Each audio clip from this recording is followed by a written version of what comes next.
സുബഹ് ബാങ്കിന് മുമ്പ് നിങ്ങൾക്ക് ശേഖരിക്കാൻ കഴിയുമെങ്കിൽ ആ വെള്ളത്തിന് പ്രത്യേക ഗുണമുണ്ട് എന്ന് മനസ്സിലാക്കണം. ഏതു വെള്ളത്തിന്? സുബഹിന് മുമ്പ് കിണറിൽ നിന്ന് കോരിയെടുക്കുന്ന വെള്ളത്തിന് പ്രത്യേക ഗുണമുണ്ട് മനുഷ്യന്റെ ആരോഗ്യ വിഷയത്തിൽ.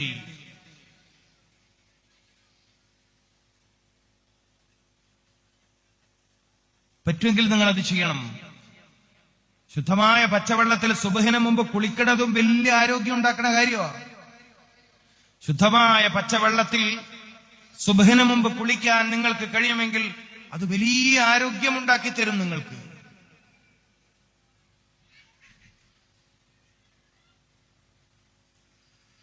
അപ്പോ പറഞ്ഞു വന്നത്, ശരിയായ രൂപത്തിൽ നമ്മൾ നമ്മുടെ ശരീരത്തോട് ഇടപെടൽ നടത്തണം.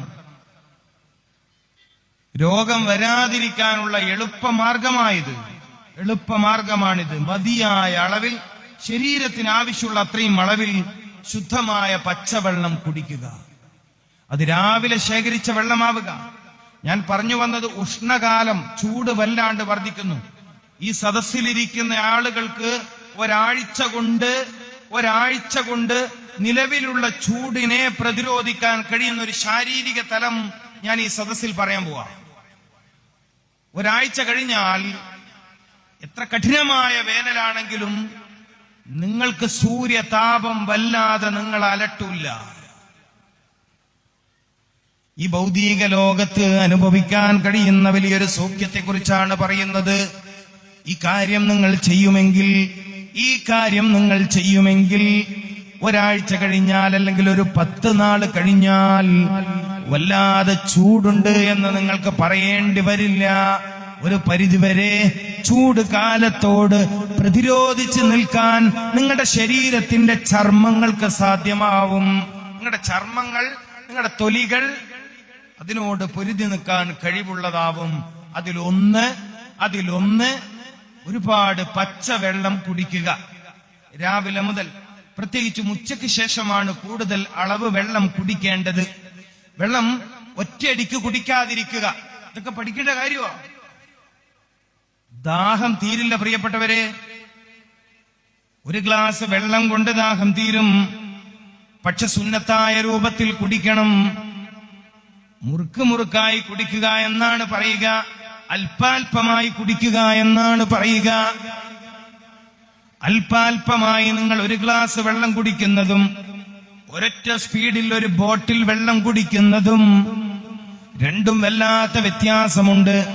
ഒറ്റ ശ്വാസത്തിൽ ഒരു വലിയ പാത്രം വെള്ളം കുടിച്ചാൽ അത് നിങ്ങളുടെ ശരീരത്തെ തണുപ്പിക്കില്ല, അത് ശരീരത്തിന്റെ ദാഹത്തെ തീർക്കൂല എന്ന് മാത്രമല്ല, അത് ശരീരത്തെ ക്ഷീണിപ്പിക്കും. ഒരുപാട് ചെറുപ്പക്കാർക്ക് മൂത്രാശയ സംബന്ധമായ രോഗങ്ങൾ വന്നു പോയത് പലരും ഇത് പുറത്ത് പറയാഞ്ഞിട്ടാണ്. എത്രയെത്ര ചെറുപ്പക്കാർക്കാണ് മൂത്രമുറ്റുന്ന രോഗമുള്ളത് എന്നറിയുമോ? ഞാൻ ചികിത്സിക്കാനിരിക്കുന്ന ഒരാളാണ്. പള്ളിയിലെ ഇമാമായി ജോലി ചെയ്യുന്ന ഒരു വ്യക്തിയല്ല, മദ്രസ അധ്യാപനം ചെയ്യുന്ന മഹിതമായ ജോലി ചെയ്യുന്ന ഒരാളല്ല, ഹോസ്പിറ്റലിൽ നിന്ന് സാധാ രോഗികളെ പരിശോധിക്കുന്ന ഒരു വ്യക്തിയാണ്. ചെറുപ്പക്കാരനാണ്. അവന്റെ പ്രശ്നം എന്താ? മൂത്രമുറ്റിപ്പോകുന്നു എന്നതാണ്. എവിടെന്നാ അവര് പിഴച്ചത്? എവിടെന്നാണ് ഈ ചെറുപ്പക്കാരന് പിഴച്ചത്? 2-3 കാര്യത്തിലാണ്. ഒന്ന്, വെള്ളം കുടിക്കുമ്പോ ശ്രദ്ധിക്കാതെ കുടിക്കുന്നു അവൻ. മറ്റൊന്നും, മൂത്രമൊഴിക്കാൻ പോയാൽ, മൂത്രവിസർജനത്തിന് പോയാൽ ശരിയായ രൂപത്തിലുള്ള മൂത്രവിസർജനം അവൻ നടത്തുന്നില്ല. നാഡികൾക്ക് തളർച്ച വരികയും യൂറിക് ആസിഡിന്റേതടക്കമുള്ള മാരകമായ മലിന രോഗങ്ങൾ ശരീരത്തിൽ പ്രകടമാവുകയും വിസർജ്യ വസ്തുക്കൾ ശരിയായ രൂപത്തിൽ ശരീരത്തിൽ നിന്ന് പുറത്തു പോകാത്തത് കൊണ്ടുകൂടിയാണ് യൂറിക് ആസിഡ് പോലത്തെ രോഗങ്ങൾ വരുന്നത്. കേവലം മസാലകൾ കൂടിയ ഫുഡ് കഴിക്കുന്നത് കൊണ്ട് മാത്രമല്ല, മസാലകൾ വല്ലാതെ കൂടിയ ഭക്ഷണം കഴിക്കുന്നത് കൊണ്ട് മാത്രമല്ല, എരിവ് കൂടിയ ഭക്ഷണം വല്ലാതെ കഴിക്കുന്നത് കൊണ്ട് മാത്രമല്ല, എപ്പോഴും മാംസഭക്ഷണം കഴിക്കുന്നത് കൊണ്ട് മാത്രമല്ല, മറ്റു ചില കാരണങ്ങൾ കൂടി ഇത്തരം മലിന രോഗങ്ങൾ കൊണ്ട് ശരിയായ മൂത്രവിസർജനം ഇയാളിൽ നടക്കുന്നില്ല. ഡ്രോപ്സ് പിന്നെയും ബാക്കിയാണ്. യൂറിനറി ബ്ലാഡറിൽ, മൂത്രസഞ്ചിയിൽ മൂത്രമൊരൽപ്പം ബാക്കിയായി പോകുന്നു. ഒരു കാരണം ശരിയായ രൂപത്തിൽ വെള്ളം കുടിക്കാത്തതും, മറ്റൊരു കാരണം വിസർജനത്തിന് വേണ്ടി യൂറോപ്യൻ ക്ലോസറ്റ് ഉപയോഗിക്കുന്നതുമാണ്. അറിവ് കൂടിയപ്പോ, വിദ്യാഭ്യാസം കൂടിയപ്പോ, കമ്മ്യൂണിക്കേഷൻ സ്കില്ലുകൾ വർദ്ധിച്ചപ്പോ, ഭാഷകൾ അനായാസം കൈകാര്യം ചെയ്യാൻ പഠിച്ചപ്പോ മനുഷ്യന് പ്രകൃതിപരമായ ജീവിതം ഇല്ലാണ്ടായിപ്പോയി. മനുഷ്യന് പ്രകൃതി ഗുണം ലഭിക്കുന്ന ജീവിതം ഇല്ലാണ്ടായി. ചെറിയ കാര്യമല്ല. വിദ്യാഭ്യാസം കൂടിയെന്ന വാദം, അറിവ് കൂടിയെന്ന വാദം. ക്വാളിഫൈഡാ മിക്ക ആളുകളും, ഗ്രാജുവേറ്റ്സ് ആണ്. ബട്ട് എന്താ പ്രശ്നം? ജീവിത ശൈലികൾ അറിയില്ല. ജീവിത ശൈലികൾ അറിയില്ല. ജീവിത രീതികൾ എങ്ങനെയെന്നറിയില്ല. അപ്പോ വിസർജ്യ വസ്തുക്കൾ ശരീരത്തെ മാരകമായ രോഗങ്ങളിലേക്ക് നയിക്കുന്ന വിസർജ്യ വസ്തുക്കൾ ശരീരത്തിൽ ഒരൽപ്പം തങ്ങി നിൽക്കുന്നു. ഇതുകൊണ്ടുള്ള രോഗങ്ങളൊക്കെ പറഞ്ഞാൽ തീരുവോ? യൂറോപ്യൻ ക്ലോസറ്റ് ഉപയോഗിക്കുന്നവർക്ക് വല്ല രോഗവും പിടികൂടിയാൽ അത് ശിഫയായി എന്ന് പറഞ്ഞ അത്ഭുതമല്ലേ? അയാൾക്ക് മാറൂലല്ലോ രോഗം. അയാൾക്ക് ഒരിക്കലും രോഗം മാറൂല. പിന്നെ മുട്ട് മടക്കാൻ പറ്റുന്നില്ല. തൽക്കാലം വേറെ വഴിയില്ല. മുട്ട് മടക്കിയേ തീരുന്നുണ്ടെങ്കിൽ കണ്ണൂരോട്ട് വരിക. അങ്ങനുണ്ട്. മുട്ടൊന്ന് മടക്കണം, പഴയ പോലെ ഇരിക്കണം എന്ന് പൂതിയുണ്ടെങ്കിൽ കണ്ണൂരോട്ട് വന്നാൽ അത് സാധ്യമാക്കി തരും. അതിനുള്ള വഴിയുണ്ട്. ആ കസാലമ്മൽ ഇരുന്നിട്ട് സുഖമുള്ള നിസ്കാരം ഉണ്ടല്ലോ, മണങ്ങണ്ട നീരണ്ട, ആ പരിപാടി നിർത്തുക. മുട്ട് മടക്കണോ? കണ്ണൂര് അതിന്റെ സംവിധാനമുണ്ട്. സുഖമായിട്ട് മുട്ട് മടക്കും, സുജൂദ് ചെയ്യും, അത്തഹിയ്യാത്തിൽ ഇരിക്കും, ഒക്കെ കഴിയും. ഞാൻ പറഞ്ഞു വന്നത് വെള്ളത്തെക്കുറിച്ചാണ് പറയാൻ കാരണം. ചൂട് വർദ്ധിച്ചിട്ടുണ്ട്. കഠിനമായ ചൂടാണ്, വരൾച്ചയാണ്. കാസർഗോഡ് ജില്ലയിലെ പ്രധാനപ്പെട്ട നദികളൊക്കെ കഴിഞ്ഞ തവണ തന്നെ വറ്റിയിട്ടുണ്ട്. ഈ വർഷം വരൾച്ചയുടെ കാര്യത്തിൽ കണ്ണൂരും മുന്നേറിക്കൊണ്ടിരിക്കുക. വലിയ വരൾച്ചയാണ്. വരൾച്ചാ ബാധിത പ്രദേശമായി കേന്ദ്ര ഗവൺമെന്റ് കണ്ണൂരിനെ അംഗീകരിച്ചു എന്നാ കേട്ടത്. കാസർഗോഡ് കഴിഞ്ഞ വർഷം തന്നെ പ്രധാനപ്പെട്ട 4 നദി വറ്റിയ ജില്ലയാണ്. കാസർഗോഡ് ജില്ലയിലെ വലിയ നദികൾ, വെള്ളമുള്ള 4 പ്രധാനപ്പെട്ട നദികൾ കാസർഗോഡ് ജില്ലയിൽ കഴിഞ്ഞ വർഷം തന്നെ നഷ്ടപ്പെട്ടിട്ടുണ്ട്. ഇനിയും അത് വർദ്ധിക്കും. അള്ളാഹു കാത്തുരക്ഷിക്കട്ടെ. പറഞ്ഞു വന്ന വിഷയം എന്താണ്? ആകത്തുക പറഞ്ഞു വന്നത്, നാം ജീവിക്കാൻ ആഗ്രഹിക്കുന്ന ഭൗതിക ലോകത്തെ സുഖസന്തോഷങ്ങൾ നഷ്ടപ്പെടുന്നതിൽ നിന്ന് രക്ഷപ്പെടാനുള്ള വഴികളാണ്.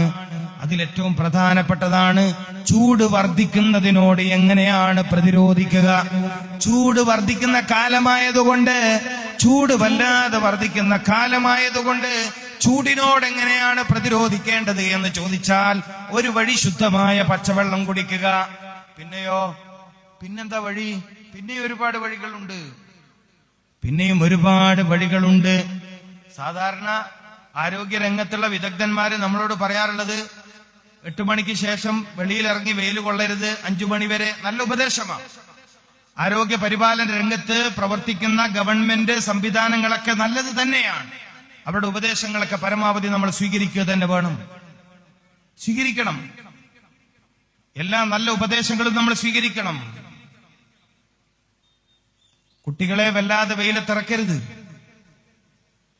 അസ്ഥിരോഗം വർദ്ധിക്കുന്നതിൽ ചൂട് വലിയ കാരണമാണ്. ഓസ്റ്റിയോപൊറോസിസ്, എല്ലിങ്ങനെ വളഞ്ഞിട്ടേ കൊടയുടെ കമ്പി മാതിരി, കൊടയുടെ കമ്പിയില്ലേ തുറന്നാൽ, ഒരു കൊട തുറന്നാൽ കമ്പി നിൽക്കണ പോലെ, കമ്പി ഇങ്ങനെ വളഞ്ഞു നിൽക്കണ പോലെ കാല് വളഞ്ഞ്, കാല് പതുക്കെ ഇങ്ങനെ വളവ് വന്ന് പൊട്ടിപ്പോവുന്ന രോഗം. ഇപ്പൊ തേയ്മാനേ വന്നിട്ടുള്ളൂ, മുട്ട മടക്കാൻ പറ്റാത്ത പ്രശ്നമേ ഉള്ളൂ. മാരകമായൊരു രോഗം പുതിയ സമൂഹത്തെ കാത്തു നിൽക്കുകയാണ്. എല്ലാം നൊരുമ്പിപ്പോവുന്ന രോഗം കാത്തു നിൽക്കുകയാണ് എന്റെ യുവാക്കളെ. 17-18 വയസ്സ് ജീവിതത്തെ ആഘോഷിക്കണമെന്ന് തീരുമാനിച്ചിരിക്കുന്ന ചെറുപ്പക്കാരെ, നിങ്ങളെ കാത്തുകൊണ്ട് ഒരു മാരകമായ രോഗം പ്രത്യക്ഷമായിട്ടുണ്ട്. നിങ്ങളെയാണ് ടാർഗറ്റ് ചെയ്തിരിക്കുന്നത്. അസ്ഥി നുരുമ്പിപ്പോവുക, എല്ലുകൾ നുരുമ്പിപ്പോവുക, മരിച്ച് ഖബറിൽ വെച്ച് ദിവസങ്ങൾ കഴിഞ്ഞിട്ടുള്ള കാര്യമല്ല പറയുന്നത്. മരിച്ച് ഖബറിൽ വെച്ച് ആഴ്ചകൾ കഴിഞ്ഞിട്ടുള്ള കാര്യമല്ല പറയുന്നത്. പുതിയ കാലത്ത് ജീവിക്കുന്ന മനുഷ്യന്റെ എല്ലുകൾ നുരുമ്പിപ്പോവുന്ന രോഗം, എല്ലുകൾ ക്ഷയിച്ചില്ലാണ്ടാവുന്ന രോഗം വരാൻ പോവുകയാണ്. രാത്രി നീ കിടന്നുറങ്ങുമ്പോ നിന്റെ പുറത്ത് നട്ടെല്ലുണ്ടായിരുന്നു. രാവിലെ സുബ്ഹിക്ക് പള്ളിയിൽ പോകണമെന്നുള്ള പൂതിയിൽ നീ ഉറക്കത്തിൽ നിന്നറിഞ്ഞുവെങ്കിലും നിനക്ക് എഴുന്നേൽക്കാൻ പറ്റുന്നില്ല. നട്ടെല്ല് ഉണ്ടായിരുന്ന ഭാഗത്ത് ആ വസ്തു കാണൂല്ല, നിനക്ക് എഴുന്നേൽക്കാൻ പറ്റൂല. നട്ടെല്ല് ദ്രവിക്കുന്ന രോഗം വരാൻ പോകുന്നു. അള്ളാഹു നമ്മളെ കാത്തുരക്ഷിക്കട്ടെ. ഇന്നിപ്പോ ഇതൊക്കെ നിങ്ങൾ വേഗം വിശ്വസിക്കും. കാര്യം എല്ലിനൊക്കെ രോഗം വരുമെന്ന് നമുക്ക് ബോധ്യമായിട്ടുണ്ട്, അസ്ഥികൾക്ക് രോഗം വരുമെന്ന് ബോധ്യമായിട്ടുണ്ട്. വില കൂടിയ ചെരുപ്പ് ധരിച്ചുകൊണ്ട് എല്ല് രോഗത്തെ പ്രതിരോധിക്കാൻ കഴിയില്ലെന്ന് ബോധ്യമായിട്ടുണ്ട്. അല്ലേ? വില കൂടിയ ആഭരണം ധരിച്ചു എന്നതിന്റെ പേരിൽ സെർവിക്കൽ, അതായത് പെരടിയുടെ ഭാഗത്തെ അസ്ഥിക്ക് വേദന വരുന്നത് തടയാൻ പറ്റുന്ന ഒരൊറ്റ പെണ്ണുങ്ങളും ചിന്തിക്കണ്ട, നടക്കൂല. എന്നാൽ അസ്ഥിരോഗം ഈ ഉഷ്ണകാലത്ത് വർദ്ധിക്കും. ശരീരത്തിൽ ചൂട് വർദ്ധിക്കുന്നതാണ് ഇസ്ലാമിക വൈദ്യശാസ്ത്ര പ്രകാരം സത്യത്തിൽ എല്ലാ രോഗത്തിന്റെയും കാരണം. ശരീരത്തിൽ ചൂട് വർദ്ധിക്കുക എന്നതാണ്, ചൂട് ക്രമീകരിക്കുക എന്നതാണ് ആരോഗ്യ പരിപാലനം. ഒരു മനുഷ്യൻ തന്റെ ശരീരത്തിന്റെ ചൂട് ക്രമീകരിക്കുക എന്നതാണ് രോഗം വരാതിരിക്കാൻ അയാൾ ചെയ്യേണ്ടത്. അതുകൊണ്ടാണ് വെള്ളം കുടിക്കാൻ പറഞ്ഞത്. മരുന്നല്ല, ഭക്ഷണ കഴിക്കേണ്ടത്. ഭക്ഷണത്തിലൂടെയാണ് നാം രോഗപ്രതിരോധ ശേഷി നേടേണ്ടത്. അതിനാണ് ഭക്ഷണം കഴിക്കാനും വെള്ളം കുടിക്കാനും പറഞ്ഞത്. അപ്പോ ഉള്ളി ഉപയോഗിക്കുക, ഭക്ഷണത്തിന് മുമ്പ് ഒരു നുള്ളി ഉപ്പ് ഉപയോഗിക്കുക, ഒക്കെ റസൂലുള്ളാഹിന്റെ സുന്നത്തായ കാര്യങ്ങളാണ്. ഒരു നുള്ളി ഉപ്പ് ഉപയോഗിക്കുക, പറ്റുന്ന ആളുകൾ ചെയ്തോളി. അങ്ങനെ ഉപ്പ് ഉപയോഗിച്ചോട്ട് പ്രഷറൊന്നും കൂടുമെന്ന് ആരും തെറ്റിദ്ധരിക്കേണ്ട. പ്രഷർ കൂടുന്ന വേറെ പല കാരണങ്ങൾ കൊണ്ടാണ്. രാത്രി ഉറക്കൊഴിയുക, കുറെ നേരം വെറുതെ സംസാരിക്കുക, ഇശാ കഴിഞ്ഞിട്ട് ഭൗതിക കാര്യം സംസാരിക്കുക, തർക്ക സ്വഭാവം കൂടുക, വാശി സ്വഭാവം കൂടുക, ഭക്ഷണം വ്യത്യസ്ത രുചികളുള്ളത് കൂട്ടി മിക്സ് ചെയ്ത് കഴിക്കുന്ന സ്വഭാവം കൂടുക, എപ്പോഴും കൊഴുപ്പുള്ളത് കഴിക്കുക. ഇങ്ങനെയൊക്കെയുള്ളവർക്ക് പ്രഷർ കൂടും. അല്ലാതെ ഒരു നുള്ളി ഉപ്പ് ഭക്ഷണത്തിന്റെ മുമ്പ് കഴിച്ചെന്ന് വെച്ചാൽ ആർക്കും ബ്ലഡ് പ്രഷർ കൂടൂല, BP കംപ്ലൈന്റ് കൂടൂല. സുന്നത്താണ് എന്ന് ഓർമ്മിക്കുകയും കൂടി ചെയ്താൽ തീരെ കൂടൂല. ഭക്ഷണത്തിന്റെ, അതായത് അരിഭക്ഷണം, ബന്ധഭക്ഷണമൊക്കെ കഴിക്കുന്നതിന് മുമ്പ് ഒരു തുള്ളി കല്ലുപ്പ് കഴിക്കണം. അങ്ങനെ ഒരുപാട് കാര്യങ്ങൾ നമുക്ക് പഠിക്കാനുണ്ട്, ഒരുപാട് കാര്യങ്ങൾ മനസ്സിലാക്കാനുണ്ട്. അള്ളാഹു തൗഫീഖ് ചെയ്യട്ടെ. അപ്പോ പുതിയൊരു നാട്ടിലെത്തിയാൽ അവിടുന്ന് ഉള്ളി കഴിക്കണം. അതുപോലെ വെള്ളം കുടിക്കുന്ന സമയത്ത് പച്ചവെള്ളം കുടിക്കലാണ് ഏറ്റവും നല്ലത്. കിണറിൽ നിന്ന് കോരിയെടുത്ത വെള്ളമാണെന്ന് നമുക്ക് ഉറപ്പുണ്ടെങ്കിൽ പച്ചവെള്ളം കുടിക്കലാണ് നല്ലത്, ചൂടാക്കിയ വെള്ളത്തേക്കാൾ. അതിനാണ് ഗുണം. ഹൃദയത്തിനും എല്ലുകൾക്കും ശക്തി നൽകാൻ കഴിയുന്ന പച്ചവെള്ളത്തിനാണ്. ഹാർട്ടിന്റെ പവറ്, എല്ലുകളുടെ പവറ്, മസ്തിഷ്കത്തിന്റെ ശുദ്ധീകരണം, അങ്ങനെ ഒരുപാട് കാര്യങ്ങൾ പച്ചവെള്ളം കുടിക്കുന്നതിലൂടെ നമുക്ക് കിട്ടും. ശുദ്ധമായ വെള്ളം കുടിക്കണം. ഉച്ചയ്ക്ക് ശേഷം കൂടുതലായി വെള്ളം കുടിക്കണം. വെള്ളം കുടിക്കുന്നതിൽ അഴുക്ക് ചേർന്ന വെള്ളം കുടിക്കരുത്. പ്ലാസ്റ്റിക് ബോട്ടിലിൽ ഒരുപാട് കാലം സൂക്ഷിച്ചു വെച്ച വെള്ളം കുടിക്കരുത്. അതുപോലെ പെപ്സി, മിറണ്ട, 7up പോലത്തത് ഒഴിവാക്കിയ കുപ്പിയിൽ ചൂടുവെള്ളം ഒഴിച്ച് സ്കൂളിലേക്ക് പിള്ളേർക്ക് കൊടുക്കരുത്. നല്ല സ്റ്റൈലുള്ള കുപ്പിയാണ്, പിള്ളേർക്ക് ഇത് വലിയ ഇഷ്ടമായിരിക്കും. പെപ്സി, മിറണ്ട, 7up പോലത്തെ കോള പാനീയങ്ങൾ ഉപയോഗിച്ച പാത്രത്തിൽ ചൂടുവെള്ളം ഒഴിച്ച് സ്കൂളിലേക്ക് കൊടുത്തേക്കരുത്. ബിസ്ഫിനോൾ എന്ന് പറയുന്ന മാരകമായ രാസവസ്തു ഈ ചൂടുവെള്ളത്തിലേക്ക് അലിഞ്ഞു ചേർന്ന് പിള്ളേരുടെ പള്ളയിലെത്തും. ചെറിയ കുഞ്ഞുങ്ങൾക്ക് വയറ്റിൽ ക്യാൻസർ വരും. ഒരുപക്ഷെ പിന്നീട് കല്യാണം കഴിച്ച കുട്ടികളാവാത്ത രോഗം വരും. വന്യത, പ്ലാസ്റ്റിക് കുപ്പിയുടെ ഉപയോഗം കൂടിയതും ബ്രോയിലർ ചിക്കന്റെ ഉപയോഗം കൂടിയതും കേരളത്തിൽ കല്യാണം കഴിച്ച കുട്ടികളാവാത്ത രോഗം വർദ്ധിപ്പിച്ചു എന്നാണ് പഠനം. ഒന്നുകൂടി പറയട്ടെ, ബ്രോയിലർ ചിക്കന്റെ ഉപയോഗം കൂടിയതും പ്ലാസ്റ്റിക് ബോട്ടിലിന്റെ ഉപയോഗം കൂടിയതും കേരളത്തിൽ ഇൻഫെർട്ടിലിറ്റി, കല്യാണം കഴിച്ച കുഞ്ഞുങ്ങളാവാതാവുക എന്നുള്ള രോഗം വർദ്ധിപ്പിച്ചു. ക്യാൻസർ വർദ്ധിപ്പിച്ചു. മെലാനിൻ പോലത്തെ രാസവസ്തു, പ്ലാസ്റ്റിക്കിന്റെ ഒരു പ്രശ്നം എന്താ? മെലാനിൻ പോലത്തെ രാസവസ്തു. നമ്മൾ മനസ്സിലാക്കേണ്ട കാര്യങ്ങളാണ്. അപ്പൊ പരമാവധി ജീവിതത്തിൽ ശുദ്ധി പാലിക്കുക, കുടിക്കണ വെള്ളം സൂക്ഷിക്കുക. ചെറുപ്പക്കാര് ശരീരത്തിന് ഗുണം ചെയ്യുന്ന വെള്ളം കുടിക്കുക. ഇപ്പൊ റമദാൻ വരാൻ പോവാണ്. തടുത്ത പാനീയം ഉപയോഗിക്കൂല എന്ന് പ്രതിജ്ഞ എടുക്കണം. ഏറ്റവും ചുരുക്കിയത് ഈ പരിപാടിയുടെ സംഘാടകരെങ്കിലും അത് തീരുമാനിക്കണം. ഒരുപാട് നേരം തന്റെ ജോലിയൊക്കെ പരമാവധി കുറച്ചു നിന്ന കിഡ്നി എന്ന അവയവത്തിലേക്ക് പെട്ടെന്ന് തന്നെ തണുത്തുറച്ച കട്ടിയുള്ള ജ്യൂസുകള് അവിടെ കടന്നു ചെന്നാൽ അതിമാരകമായ കിഡ്നി രോഗത്തിലേക്കാണ് പോവാ. കേരളത്തിൽ ഒരു 10 കൊല്ലത്തിന് ഇപ്പറാണ് വ്യാപകമായി കിഡ്നി രോഗം ഉണ്ടായത്.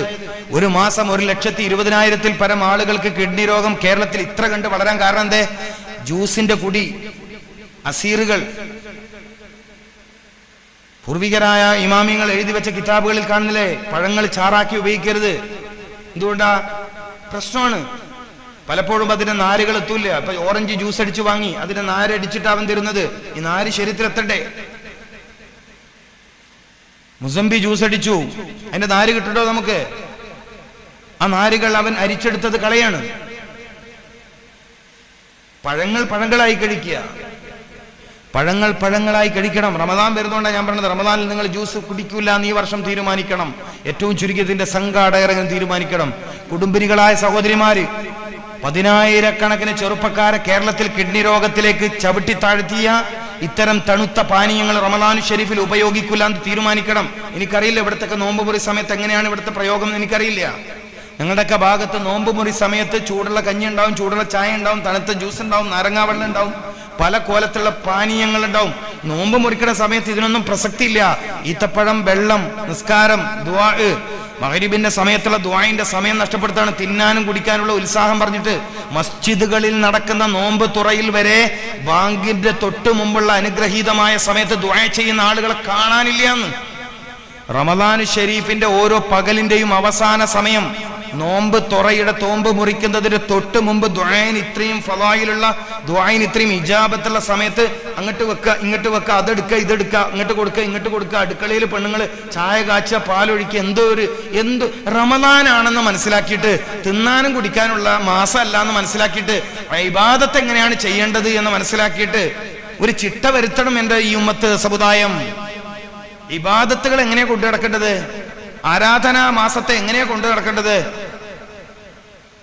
തിന്നാനും കുടിക്കാനുള്ള കാര്യങ്ങൾ പറഞ്ഞു മഗ്രിബിന്റെ തൊട്ട് ബാങ്ക് കൊടുക്കുന്നതിന്റെ തൊട്ട് മുമ്പ് ദുആഇന് ഇജാബത്തുള്ള സമയത്ത് വളരെ ഭയഭക്തിയോടുകൂടി നോമ്പുറിക്കാനുള്ള ഈത്തപ്പഴവും വെള്ളവും വെച്ച് അള്ളാഹിന്റെ മുമ്പിലേക്ക് കൈ ഉയർത്തേണ്ട സമയത്ത് അത് കിട്ടിയോ, ഇത് കിട്ടിയോ, അപ്പുറം വെച്ചോ ഇപ്പുറം വെച്ചോ എന്ന് വർത്താനം പറഞ്ഞിട്ട് പള്ളിയിലടക്കം പിന്നെ എവിടെയാ ദീനുണ്ടാവേണ്ടത്? പള്ളിന്റെ മുറ്റത്ത് ദീനില്ലേ, പിന്നെ എവിടെയാണ് ദീനുണ്ടാവുക? നിങ്ങൾ പറയും. പള്ളി പരിപാലിക്കുന്ന ആളുകൾ, പള്ളി നിയന്ത്രിക്കുന്ന ആളാണ് മറുപടി പറയേണ്ടത്. പള്ളിന്റെ മുറ്റത്ത് ദീനില്ലേ, പിന്നെ എവിടെയാണ് ദീനുണ്ടാവുക? എന്നിട്ട് വീട്ടുകാർ കുറ്റം പറയാം, നാട്ടുകാർ കുറ്റം പറയാം. പള്ളിയിൽ ദീൻ ഹയാത്താക്കാൻ കഴിയില്ല, പിന്നെ എവിടെയാണ് ദീൻ ഹയാത്താക്കാൻ കഴിയുക? പള്ളികളിൽ ദീനിന്റെ ശൈലി ഇല്ലെങ്കിൽ പിന്നെ എവിടെ ദീനിന്റെ ശൈലി ഉണ്ടാക്കാൻ പറ്റുക? വലിയ പന്തൽ കെട്ടുക നല്ലതാ, സമൂഹമായിരുന്നു നോമ്പുറക്കലൊക്കെ നല്ലതാണ്. അതിന്റെ പേരിൽ ആളെ കൂട്ടാൻ പറ്റുമെങ്കിൽ അതൊക്കെ നല്ലതാണ്. പക്ഷേ ഷറഫാക്കപ്പെട്ട മഗ്രിബിന്റെ സമയത്ത് ദുആ എന്ന പ്രസക്തമായ കാര്യത്തെ എന്തിനാ മാറ്റിവെക്കണത്? എന്ത് മാനദണ്ഡം വെച്ചിട്ടാ മാറ്റിവെക്കണത്? നോമ്പ് തുറയും നോമ്പ് ഇസ്ലാമിൻ്റെതാണ്, നോമ്പ് മുറിയും ഇസ്ലാമിൻ്റെതാണ്. അതിന് മുൻഗാമികളുടെ ഒരു ശൈലി നോമ്പ് മുറിക്കുന്ന ആളുകൾ പഠിച്ചു വെക്കണം. അള്ളാഹു ഈ വർഷത്തെ റമദാൻ ഷരീഫിലെ മഗ്രിബിന്റെ നേരം പൂർവികർ എങ്ങനെയാണോ മഗ്രിബിനെ ഉപയോഗപ്പെടുത്തിയത് അതുപോലെ ഉപയോഗപ്പെടുത്താൻ ഇവിടെയുള്ള മസ്ജിദിന്റെ അഹ്ലുകാർക്കും മൊത്തം മസ്ജിദിന്റെ അഹ്ലുകാർക്കും അള്ളാഹു തൗഫീഖ് നൽകട്ടെ. ദ്വാരക്കാണ്, സങ്കടം കൊണ്ട് ദ്വാരക്കാണ്. ഈ ഉമ്മത്ത് അതിന്റെ സാംസ്കാരിക കേന്ദ്രത്തിൽ മർക്കസിൽ ഉമ്മയാണ് മസ്ജിദ്. ഇസ്ലാമിക സമൂഹത്തിന്റെ മർക്കസിൽ ഉമ്മ, ഈ ഉമ്മത്തിന്റെ സാംസ്കാരിക നിലയമാണ് മസ്ജിദ്. അവിടെ ദീൻ ഹയാത്താവണം. അത് കണ്ടിട്ട് ചുറ്റുള്ള വീടുകളിൽ ദീൻ ഹയാത്താവണം. അതിന്റെ ചുറ്റുള്ള വീടുകളിൽ ദീൻ ഹയാത്താവണം. അള്ളാഹു അങ്ങനെ ഒരു അസുലഭ മുഹൂർത്തം. പള്ളിന്റെ അടുത്ത് വീടെടുക്കാൻ പറഞ്ഞ എന്തോട്ടാ? വീടെടുക്കുമ്പം കന്നിമൂല നോക്കാനല്ല പറഞ്ഞു, പള്ളിന്റെ അടുത്ത് വീടെടുക്കാനാ പറഞ്ഞ. കന്നിമൂല, കഞ്ഞിന്റെ വെള്ളം കുടിക്കാനല്ലേ കന്നിമൂല. ഇല്ലാത്ത അന്ധവിശ്വാസവും അനാചാരവും പറഞ്ഞ് മനുഷ്യന്മാരെ ഇടങ്ങറാക്കണം. കന്നിമൂല കിതാബ് പറയാത്ത കാര്യം അത് നോക്കണതേ. പെണ്ണുങ്ങന്മാർക്ക് ഭയങ്കര സംഭവം. കന്നിമൂലക്ക് കക്കൂസ്, അവിടെ തന്നെ കക്കൂസാക്കണ്ടത്. ഇല്ലാത്ത അന്ധവിശ്വാസത്തിന് പ്രചാരം കൊടുക്കുക. അതിലൊക്കെ എന്താ ഷർത്ത്, അതിലൊക്കെ എന്താ പിടുത്തം, എന്തായി കൗമ കാണിക്കൊടുത്ത്? വീടെടുക്കണോ കന്നിമൂല? വീടെടുക്കുമ്പോൾ പള്ളിന്റെ അടുത്തെടുക്കും, കോലായി വലുതാക്ക്. കോലായി എന്ന് പറഞ്ഞാൽ എന്താ ഇവിടെ പറയാം?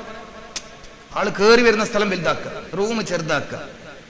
ഇതൊന്നും ആർക്കും വിഷയമല്ല. കോലായി ഒരു ഓട്ടോറിക്ഷ വെക്കാൻ പോലും കഴിയില്ല. അജാതി ചെറിയ കോലായി, ഇതൊന്നും വന്ന് ഇരിക്കണ്ട, മതി, വർക്ക് സ്ഥലമില്ല. ബർക്കത്ത് ഉണ്ടാവില്ല വീട്ടിൽ, ബർക്കത്ത് ഉണ്ടാവില്ല. വീടെടുക്കുമ്പോൾ കോലായിക്ക് നീളം വേണം. പഴയകാലത്തെ വീട് കണ്ടില്ല നിങ്ങൾ? പഴയകാലത്തെ വീടിന്റെ ഏറ്റവും വലിയ കോലായി അടുക്കള, മനുഷ്യന്മാർ ഇരിക്കുന്ന സ്ഥലം, എല്ലാവരും വന്നിരിക്കുന്ന സ്ഥലമൊക്കെ വലുത്. ഇവന്റെ കെട്ടിയോൾ ഉറങ്ങുന്നതോ ചെറിയ റൂം. നിങ്ങൾ പഴയ കാലത്തെ മാളിക വീട് ഇപ്പോഴും നോക്കിക്കോളി. ഇപ്പം വീട് വലിയ ബെഡ്റൂം വലുത്, അതിനേക്കാൾ വലിയ ബാത്റൂം. ആകെയുള്ള വലിയ മെയിൻ പരിപാടി അതാണ്. വലിയൊരു ബെഡ്റൂമും അതിനേക്കാൾ വലിയൊരു ബാത്റൂം, എന്നിട്ട് ബാത്ത് അറ്റാച്ച്ഡ് റൂം. അറിയില്ല, ഒന്നും അറിയില്ല, പറഞ്ഞിട്ട് കാര്യം. അറിവില്ല എവിടെയോ പണയം വെച്ച് ആരാന്റെ പിറകിൽ അറിവില്ലാത്തവൻ ചെയ്യുന്ന കാര്യം നോക്കി ഓന്റെ ബാക്കിൽ നമ്മൾ കൂടി. നമ്മൾ ഖുറാന്റെ അഹ്ലുകാരാണ്. ഖുറാൻ നോക്കിയോ? ഇല്ല. ഹദീസ് നോക്കിയോ? ഇല്ല. ഇൽമുൽ ഹൻദസ നോക്കിയോ? ഇല്ല. അപ്പൊ ഇൽമുൽ ഹൻദസ എല്ലാം പിന്നെ എന്തിനാ? അത് കിതാബൊന്നും മൂലാമർ ഒരു 5-6 മാസം ഊതിയിട്ട് അങ്ങനെ പൂട്ടിയോ വർക്കത്തിൽ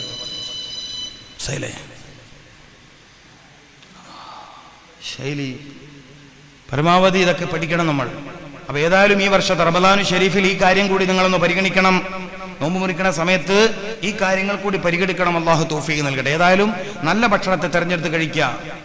ശരീരത്തിന് ദോഷം ചെയ്യുന്ന ഭക്ഷണങ്ങൾ ഉപേക്ഷിക്കാൻ തയ്യാറാവുക. തണുത്തതും ചൂടുള്ളതും ദയവേത് നിങ്ങൾ ഒന്നിച്ച് കഴിക്കരുത്. അതൊക്കെ നോമ്പിൽ വരുന്ന ഫസാദുകളാണ്. നോമ്പ് കാലത്ത് ഈ ഫസാദൊക്കെ വരും. നല്ല തണുത്ത ജ്യൂസ് കുടിച്ച് ഏതായാലും പലഹാരം കഴിക്കില്ല, ഒരു ഗ്ലാസ് ചായ വെച്ചാളി എന്ന് പറയുന്ന സ്വഭാവം ഉണ്ടെങ്കിൽ വലിയ അബദ്ധമാണ്. തണുപ്പ് കഴിച്ചതോടൊപ്പം ചൂട് കഴിക്കരുത്, ചൂട് കഴിച്ചതോടൊപ്പം തണുപ്പ് കഴിക്കരുത്. പുളിയുള്ളത് കഴിച്ചതോടൊപ്പം മധുരം പറ്റൂല, മധുരത്തിനോടൊപ്പം പുളി പറ്റൂല. മത്സ്യത്തോടൊപ്പം മാംസം പറ്റൂല, മത്സ്യത്തോടൊപ്പം പാല് പറ്റൂല. മത്സ്യത്തിന്റെ കറികൂട്ടിങ്ങൾ പ്രാതൽ കഴിക്കാണ്, രാവിലെ നാസ്ത കഴിക്കാണ്, പാലൊഴിച്ച ചായ കുടിക്കരുത്. അപ്പൊ മത്സ്യത്തോടൊപ്പം പാല് പറ്റൂല. ചിക്കനോടൊപ്പം തൈര് പറ്റൂല. കോഴി ബിരിയാണി കഴിക്കുമ്പോൾ തൈര് വേണ്ട. പിന്നെ സലാഡ് കഴിക്കേണ്ടത് ബിരിയാണിന്റെ കൂടെയല്ല, ബിരിയാണിക്ക് മുന്നെയാണ്. എല്ലാ ഭക്ഷണത്തിന്റെയും മുന്നെയാണ് സലാഡ് കഴിക്കേണ്ടത്. ഇത്തിരി ഉള്ളിയും ഇത്തിരി ക്യാരറ്റും കക്കിരിയും ഒക്കെ മുറിച്ചിട്ടിട്ട് ചെറുനാരങ്ങൊക്കെ പിഴിഞ്ഞ് അതിനൊന്ന് രുചിപ്പെടുത്തി എല്ലാ ഭക്ഷണത്തിന്റെ മുമ്പ് അല്പം കഴിക്കാൻ പറ്റുമെങ്കിൽ കൊളസ്ട്രോളിന് ഒന്നും കംപ്ലൈന്റ് ഉണ്ടാവില്ല. നമ്മൾ അതിലും തെറ്റായ ശൈലിയാണ് ഉപയോഗിക്കുന്നത്. എല്ലാം കൂടി മിക്സ് ചെയ്ത് കഴിക്കുക. വെന്തതും വേവാത്തതും ഒന്നിച്ച് പാടില്ല. പുളിയുള്ളതും മധുരമുള്ളതും ഒന്നിച്ച് പാടില്ല. പഴങ്ങൾ ഭക്ഷണത്തിന് മുമ്പേ കഴിക്കുന്ന ശീലം നമ്മൾ നടപ്പിൽ വരുത്തണം. പഴവർഗ്ഗങ്ങൾ ഭക്ഷണത്തിന് മുമ്പേ കഴിക്കണം. വേവാത്ത ഭക്ഷണം വെന്ത ഭക്ഷണത്തിന് മുമ്പേ കഴിക്കണം. ഇതൊക്കെയാണ് സുന്നത്ത്. ഞാൻ പറയുന്നത് സുന്നത്തായ കാര്യങ്ങളാണ്. ഹബീബായ റസൂലുള്ളാഹി സ്വല്ലല്ലാഹു അലൈഹി വസല്ലമ തങ്ങളുമായി ബന്ധപ്പെട്ട കാര്യങ്ങളാണ്. ഒരു തവണ മിനാ കുന്നിന്റെ മുകളിൽ ഹജ്ജിന് വേണ്ടി ഒരുമിച്ച് കൂടിയപ്പോൾ നേരത്തെ പറഞ്ഞ മഹാനായ ഏഴുമല തങ്ങൾ പറഞ്ഞു, നീ കുറച്ചെന്തെങ്കിലും വയലു പറയുന്നത്. ഞാൻ പോയിട്ട് ഈ കാര്യങ്ങളൊക്കെ പറഞ്ഞ അദ്ദേഹത്തിന് വലിയ സന്തോഷമായി. ഇതെല്ലാം പറഞ്ഞത് മൂപ്പർ പറഞ്ഞ എന്റെ പിതാവ് എഴുതിയൊരു കിതാബുണ്ട്, ആദാബുൽ അഖിൽ. ആ കിതാബിന്റെ പേര് മൂപ്പർ പറയണം, ഏഴുമല തങ്ങൾ പറയാണ്, എന്റെ പിതാവ് എഴുതിയൊരു കിതാബുണ്ട്, ആദാബുൽ അഖിൽ. ഇതൊക്കെ പൂർവികരായ ആളുകൾ പറയുകയും പറഞ്ഞു കൊടുക്കുകയും ചെയ്തിരുന്നു. ഇന്ന് ജനങ്ങൾക്ക് ഈ കാര്യത്തിൽ ഒന്ന് ഒരുപ്പെടുത്തി എന്തും തിന്നാം, എങ്ങനെയും തിന്നാം എന്നുള്ളിടത്തെത്തി. അങ്ങനെ നിത്യരോഗിയായി, രോഗത്തിന്റെ ദുരിതത്തിലായി, ഭക്ഷണം കഴിച്ച് രോഗിയായി, മരുന്ന് കുടിച്ച് രോഗത്തിന്റെ വർധനമുണ്ടാക്കി ഇടങ്ങേറാവുകയാണ് മനുഷ്യന്മാർ. ഞാൻ പറഞ്ഞ പ്രയോഗം മനസ്സിലായോ? ഭക്ഷണം കഴിച്ച് രോഗിയായി, മരുന്ന് കുടിച്ച് രോഗം വർദ്ധിപ്പിച്ചു. ഇതാണ് ജനങ്ങളുടെ അവസ്ഥ. ഈ ദുരിതത്തിന് അവസാനം വരണമെങ്കിൽ, ഈ ദുരിതത്തിന് പ്രയാസത്തിന് അവസാനം വരണമെങ്കിൽ ഖുർആന്റെ ഹദീസിന്റെ സയൻസുകൾ, ഖുർആന്റെയും ഹദീസിന്റെയും ശാസ്ത്ര വീക്ഷണങ്ങൾ ജനങ്ങൾക്കിടയിൽ വ്യാപകമാകണം. അള്ളാഹു അതിന് തൗഫീക്ക് നൽകട്ടെ. ഇത്തരം കാര്യങ്ങളൊക്കെ നിങ്ങളൊന്ന് ശ്രദ്ധിച്ചേക്കണം. രാത്രി നേരത്തെ ഭക്ഷണം കഴിക്കുന്ന ശീലം നിങ്ങളിൽ ഉണ്ടോ എന്ന് എനിക്കറിയില്ല. രാത്രി നേരത്തെ ഭക്ഷണം കഴിക്കുന്ന ശീലം ഉണ്ടാക്കണം. ഞാൻ നേരത്തെ പറഞ്ഞു, എപ്പോഴാ ഭക്ഷണം കഴിക്കേണ്ടതെന്ന് വെച്ചാൽ വിശക്കുമ്പോഴാണ് ഭക്ഷണം കഴിക്കേണ്ടത്. അപ്പൊ രാവിലെ എന്തായാലും എല്ലാവർക്കും വിശപ്പുണ്ടാവും, മഗ്‌രിബിന്റെ സമയത്തും എല്ലാവർക്കും വിശപ്പുണ്ടാവും. പ്രകൃതിപരമായി എല്ലാവർക്കും വിശപ്പ് വരാൻ സാധ്യതയുള്ള 2 സമയത്താണ്. ഒന്ന് സുബഹ് കഴിഞ്ഞ ഉടനെ, മറ്റൊന്ന് മഗ്‌രിബിന്റെ ഉടനെ. ഈ 2 സമയത്ത് ഭക്ഷണം പ്രത്യേകം എടുത്തു പറഞ്ഞു. ഫുത്തൂർ അശ, പ്രഭാത ഭക്ഷണം, രാത്രി ഭക്ഷണം. അപ്പൊ മഗ്‌രിബ് നിസ്കാരം കഴിഞ്ഞ് നിങ്ങൾ എല്ലാവരും രാത്രി ഭക്ഷണം കഴിക്കാൻ ഉള്ള ഒരു സൗകര്യം ഉണ്ടാക്കുക. പ്രത്യേകിച്ച് സ്ത്രീകൾക്കത് കഴിയും, സഹോദരിമാർക്കത് കഴിയും. ഭക്ഷണം കഴിച്ചാൽ 3 മണിക്കൂറെങ്കിലും ഉറങ്ങാൻ പാടില്ല. നമ്മൾ ഈ 10 മണിക്ക് ഭക്ഷണം കഴിച്ചാൽ പിന്നെ എപ്പോഴും ഉറങ്ങാൻ 1 മണിക്കോ? ഭക്ഷണം കഴിച്ചാൽ 3 മണിക്കൂർ നേരം ശരീരത്തിന് ഉറക്കം പാടില്ല എന്നാണ് ശാസ്ത്രം. കാരണം ഭക്ഷണം കഴിച്ച സമയത്ത് രക്തത്തിന് ഭക്ഷണത്തിന്റെ ദഹനത്തിലാണ് ശ്രദ്ധിക്കാൻ കഴിയുന്നത്. ഇനി ഒരാൾ ഭക്ഷണം കഴിച്ച ഉടനെ ഉറക്കിലേക്ക് പോയാൽ അയാൾ രോഗിയായി തീരും. ചില ആളുകൾക്ക് രോഗം ഇങ്ങനെ എപ്പോഴും നിലനിൽക്കുന്നതുകൊണ്ടാ മൂപ്പറുടെ ഡയലോഗ്, ഉച്ചക്ക് ചോറ് വെച്ചിട്ട് ലേശം ഉറങ്ങിയിട്ട് എനിക്ക് തലക്കൊരു കനാന്ന്. ആ കനം ചെയ്ത്താനിരുന്ന കന. മനസ്സിലായിട്ടില്ല. ചില വമ്പന്മാര് പറയുന്ന വർത്താനം, ഉച്ചക്ക് ഊണ് കഴിച്ചവർക്ക് ലേശം കണ്ണി ചെയ്യണോന്ന്. എനിക്ക് വേഗം നല്ലോണം കണ്ണി ചെയ്യുക, നാട്ടുകാർ വേഗം ജീവിതത്തിൽ. പകല് ഉറങ്ങാൻ പറ്റുന്ന സമയം എപ്പോഴാണ്? ളുഹർ ബാങ്കിന്റെ മുമ്പാണ്. അത് തന്നെ ആർക്കാ അനുവദിക്കപ്പെട്ടത്? കൈലൂലത്തിന്റെ ഉറക്കം എന്ന് പറഞ്ഞിട്ട് ആർക്കാ അനുവദിക്കപ്പെട്ടത്? തഹജ്ജുദിൽ ഉണർന്ന മഹാന്മാർക്കാണ്, ഭാഗ്യവാന്മാർക്കാണ്. ഇച്ചങ്ങായി ഉച്ചക്ക് ചോറ് കഴിച്ച പേരും പറഞ്ഞ് കടത്തുറക്കുന്നത്. എന്നിട്ട് സൂക്കേട് മാറുന്നില്ല, എന്താ ചെയ്യേണ്ടത്? എങ്ങനെ മാറില്ല? സൂക്കേട് മാറാതിരിക്കാണ് മരുന്ന് എപ്പം കുത്തിവെക്കല്ലേ? പ്രമേഹം എന്തായാലും മാറൂല. പകലുറങ്ങുന്നവന്റെ പ്രമേഹം ഒരു നിലക്കും മാറൂല. പകലുറങ്ങുന്നവരുടെ പ്രമേഹം മാറൂല. അയാൾ അത് ആഗ്രഹിക്കേ വേണ്ട. മാത്രമല്ല, ഒരു 10-20 രോഗം മൂപ്പറ ബാക്കിൽ ഇങ്ങനെ നബിദിനത്തിന് ഘോഷയാത്ര പിള്ളേർ പോകുന്നവരിങ്ങനെ ബാക്കിൽ വരികയും. കണ്ണിന് കാഴ്ച കുറയുക, കാലിന്റെ തടിഭാഗത്തേക്കുള്ള രക്തത്തിന്റെ കുറവ്, രക്തത്തിന്റെ സർക്കുലേഷൻ കുറയുക, അങ്ങനെ ഒരു 10-20ഓളം ദുരിതങ്ങൾ വന്നിട്ട് ഈ മനുഷ്യരാകെ ജീവിതത്തിൽ ഇടങ്ങാറാവും. അല്ലാഹു നമ്മളെ കാത്തിരക്ഷിക്കട്ടെ. ശ്രദ്ധിച്ചോളി, നിങ്ങൾ ശ്രദ്ധിച്ചോളി. കാര്യങ്ങൾ കേട്ടിട്ട് മാത്രം കാര്യമില്ല. തൗഫീഖ് അള്ളാഹു തരട്ടെ, അള്ളാഹു തൗഫീഖ് തരട്ടെ, അള്ളാഹു നമുക്ക് തൗഫീഖ് പ്രദാനം ചെയ്യട്ടെ. ഉറങ്ങേണ്ട സമയം രാത്രി, ജോലി ചെയ്യേണ്ട സമയം പകല്, ഇതൊക്കെ മനസ്സിലാക്കണം. ഇനി രാത്രി ഹൈറായ കാര്യങ്ങൾക്ക് വേണ്ടി ഒരാൾക്ക് ഉറക്കൊഴിച്ചു, ഹൈറായ ഇൽമു പഠിക്കുക, ദിക്റിന്റെ മജ്ലിസിൽ ഒരുമിച്ചൂടുക പോലത്തെ ഹൈറായ കാര്യങ്ങൾക്ക് വേണ്ടി ഒരാൾ ഉറക്കൊഴിച്ചാൽ പകൽ ഉറങ്ങാം. സൂര്യോദയം കഴിഞ്ഞ് ളുഹാന്റെയും മറ്റൊക്കെ സമയം കഴിഞ്ഞ് ളുഹറിന്റെ തൊട്ട് മുമ്പ് ഒരല്പം ഉറങ്ങാം, ക്ഷീണം മാറ്റാൻ. അത് ഹൈറായ കാര്യത്തിന് അത് പ്രത്യേകം സൂക്ഷിക്കണം. കല്യാണത്തിന്റെ തലേന്ന് ഉറക്കൊഴിഞ്ഞാലല്ല, അങ്ങനെ ഒരു ഉറക്കൊയ്യലൊന്നും ദീൻ തേടിയില്ല. കല്യാണത്തിന്റെ തലേന്ന് ഉറക്കൊയ്യൽ, മൈലാഞ്ചിന്റെ ഉറക്കൊയ്യൽ, മനസ്സിലായില്ലേ? അപ്പൊ ആ കാര്യം നിങ്ങൾ മനസ്സിലാക്കണം. അസ്റിന് ശേഷം പ്രത്യേകം ശ്രദ്ധിക്കണം. അപ്പൊ രാവിലെ ഭക്ഷണം കഴിക്കുക, രാത്രി ഭക്ഷണം കഴിക്കുക. രാത്രി ഭക്ഷണം ഉപേക്ഷിക്കരുതെന്ന് പ്രത്യേക റസൂൽ പറഞ്ഞു. രാത്രി ഭക്ഷണത്തെ നിങ്ങൾ ഉപേക്ഷിക്കരുതെന്ന് മുഹമ്മദ് റസൂൽ. അത് നിങ്ങളിലേക്ക് വാർദ്ധക്യത്തെ വലിച്ചു കൊണ്ടുവരും. രാത്രി ഭക്ഷണത്തെ ഉപേക്ഷിക്കുന്നത് വാർദ്ധക്യത്തെ നിങ്ങളിലേക്ക് വലിച്ചുകൊണ്ടുവരും. നിങ്ങൾ ചെറിയ പ്രായമാണ്, വയസ്സന്മാരെ സ്വഭാവം വരും, ശരീരത്തിന്റെ ശക്തി ഇല്ലാണ്ടാവും. അപ്പൊ രാത്രി ഭക്ഷണം ഉപേക്ഷിക്കാൻ പാടില്ല. ചില സ്ത്രീകൾക്കിടയിൽ അങ്ങനെ ചില തെറ്റായ വിശ്വാസമുണ്ട്. തടി കൂടുന്നു എന്ന് പേടിച്ച് രാത്രി ഭക്ഷണം കഴിക്കൂല.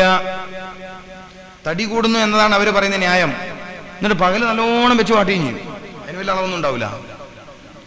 അതിന് വലിയ അളവുണ്ടോ? ഇല്ല. രാത്രി ഭക്ഷണം ഉപേക്ഷിക്കരുത്, പ്രഭാത ഭക്ഷണവും ഉപേക്ഷിക്കരുത്. ഇത് രണ്ടും വലിയ അപകടമാണ്. ആ കാര്യം നിങ്ങൾ ശ്രദ്ധിക്കണം. ധാന്യങ്ങൾ കഴിക്കുമ്പോൾ തവിട് കളയാത്ത ധാന്യങ്ങൾ പറ്റുമെങ്കിൽ നിങ്ങൾ ഉപയോഗിക്കുക. പറ്റാത്തവരോട് നമുക്കിത് പറയാന്നല്ലാതെ മൈദ പരമാവധി ഭക്ഷണത്തിൽ നിന്ന് ഒഴിവാക്കി. കേരളത്തിൽ പ്രമേഹത്തെ വർദ്ധിപ്പിച്ചത്, ഗൾഫുകാരെ രോഗികളാക്കിയത് മൈദയുടെ ഫുഡാണ്. ഗൾഫുകാരനെ രോഗിയാക്കിയത് കുബൂസാണ്. ഓൻ അവസാനം ഒരു ബുദ്ധൂസ് വരുന്നവർ വരുന്നാണെന്നില്ലേ എല്ലാം മതിയാക്കിയിട്ട്. എന്താ കാര്യം?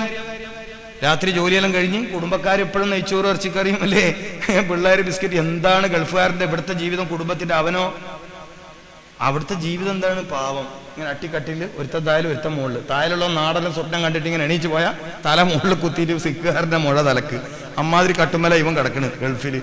രാവിലെ ചായ ഉണ്ടോ? രാവിലെ ചായ ഒന്നുമില്ല. എണീച്ചോള പല്ലേച്ചോള പണിക്ക് പോകുന്ന വഴിക്കുന്ന് അസീറും സാൻഡ്വിച്ചും കിട്ടി. നാട്ടിൽ വന്ന പോലെ ഷെയ്ഖ് റാഷിദിന്റെ പുതിയാപ്പിള്ള കളിക്കുക, ക്ലീൻ ഷേവല്ലാക്കി കാറ് വാടകയൊക്കെ എടുത്തിട്ട്. നാട്ടിൽ വന്ന ഇവന്റെ കളി കണ്ടില്ലേ? സാരില്ല, അപ്പം കളിക്കട്ടെ, എനിക്കൊരു സന്തോഷം കിട്ടുന്ന കാര്യമില്ല, ഞാൻ കുറ്റപ്പെടുത്തുന്നില്ല. പക്ഷെ അവന്റെ അവിടുത്തെ ജീവിതം വളരെ വിഷമാണ്. അത് ഇവിടുത്തെ കുടുംബക്കാർ മനസ്സിലാക്കണം, നാട്ടുകാർ മനസ്സിലാക്കണം. വലിയ വിഷമാണ്. 98% ആളുകളും ചെറിയ ജോലി ചെയ്ത് വക്കാലകളിൽ, ഗ്രോസറികളിൽ വളരെ പ്രയാസം. പെരുന്നാളിന് വരെ ലീവില്ല പാവങ്ങൾക്ക്. പെരുന്നാളിന് ലീവില്ലാത്ത ദുനിയാവിൽ ആരെങ്കിലും. എന്നിട്ട് ഇവിടുന്ന് സ്കൂൾ 2 ദിവസം പൂട്ടിയില്ലെങ്കിൽ ഫേസ്ബുക്കിൽ എഴുത്ത്. ഓണത്തിന് കുറേ ലീവ്, ക്രിസ്മസിന് കുറേ ലീവ്, നമ്മളെ പെരുന്നാൾക്ക് മാത്രം 2 ലീവ്. ഗവൺമെന്റിന് ഒരു എഴുത്താ ചെറുപ്പക്കാരുടെ. എന്റെ അറബി നാട്ടിൽ എനിക്ക് ജോലിക്ക് ലീവ് ഉണ്ടാ? എന്റെ അറബി നാട്ടിൽ ഉണ്ടോ? എന്നിട്ട് സർക്കാർ പെരുന്നാൾക്ക് 2 ലീവ് ആസി കൊടുത്തില്ലെങ്കിൽ അതിന് ചീത്ത. ക്രിസ്മസിന് 10 ലീവ് കൊടുക്കണില്ലേ? ചോദ്യം. ക്രിസ്മസിന് 10 ലീവ് കൊടുക്കണില്ലേ? ഓണത്തിന് 10 ലീവ് കൊടുക്കണില്ലേ? കൊടുത്തോട്ടോടെ പെരുന്നാൾക്ക് ലീവ് വേണ്ടെന്ന നമ്മളെ അഭിപ്രായം. ഒന്നും വേണ്ട, പോട്ട്. പുതിയ കുപ്പായിട്ടാണ് സ്കൂളിൽ പോവാം. ഈ പുതിയ കുപ്പായം വാങ്ങാൻ വേണ്ടി പൈസ വന്നോ ഓനിക്ക് അന്നും ബക്കാലെ പണിയാണ്. സൈക്കിളിലെ മുകളിൽ ഇങ്ങനെ ഓടുകയാണ് അവിടെ. അങ്ങനെ കഷ്ടപ്പെട്ടുണ്ടാക്കിയ പൈസ നാട്ടിലേക്ക് വരുന്നുള്ള അള്ളാഹു അവർക്കൊക്കെ ആഫിയത്ത് പ്രദാനം ചെയ്യട്ടെ. ദീർഘായുസ് കൊടുക്കണേ തമ്പുരാന്. വലിയ പ്രയാസമാണ്, വലിയ പ്രയാസമാണ്. അവരെ കുടുംബക്കെ സമ്പത്ത് വളരെ, അവരെ മക്കളൊക്കെ വളരെ സൂക്ഷിച്ചു വേണം. ഉപ്പ ഗൾഫിലാണെങ്കിലും എങ്ങനെങ്കിലും ജോലി എന്താണെന്നറിയണം. എല്ലാവരും പാലസിൽ ജോലിയൊന്നും കിട്ടണ ആണെന്നല്ലേ? എല്ലാവരും മറ്റേ യൂസുഫ് അലി ഒന്നല്ല, ഗഫാർ മുഹമ്മദ് അലി ഷെട്ടി ഒന്നല്ല. എല്ലാവരും പലരും സാധാ ഗ്രോസറിയിൽ, ബക്കാലയിൽ പണിയെടുത്ത് ഒഴിവുള്ള സമയത്ത് വേറെയും പണിയെടുക്കും. പാർക്കിലൊക്കെ പോയിട്ട് റീചാർജ് കൂപ്പൺ വിൽക്കുക. എന്താ മനസ്സിലാക്കിയത്? എന്താ മനസ്സിലാക്കിയത്? എന്നിട്ട് പള്ളിക്കാർ പിരിവ് എൻ്റെ അടുത്ത് പോവാം, മാഷിൻ്റെ അടുത്ത് പോകില്ല. സ്കൂളിൽ നിന്ന് ഓനിക്ക് ഓണത്തിന് ലീവിന് വരെ പൈസ ആയിരിക്കും സ്കൂളിലെ മാഷിന്, ഓൻ്റെ അടുത്ത് പിരിവിനൊന്നും ഇങ്ങനെ പോകില്ല. ഗൾഫുകാരൻ വന്നവാ ഓൻ്റെ പൈസ തീരുന്നതിന് മുമ്പ് പോണേ, ബന്ധപാട് റെസീറ്റ് അതിന് ക്ലിയർ ആയിട്ട് വലിയൊരു നീളമുള്ള റെസീറ്റ് ഓനിക്ക് കൊടുക്കാനുണ്ടാവും, നാട്ടുകാർക്ക് ചെറിയ റെസീറ്റാണ് കൊടുക്കുക.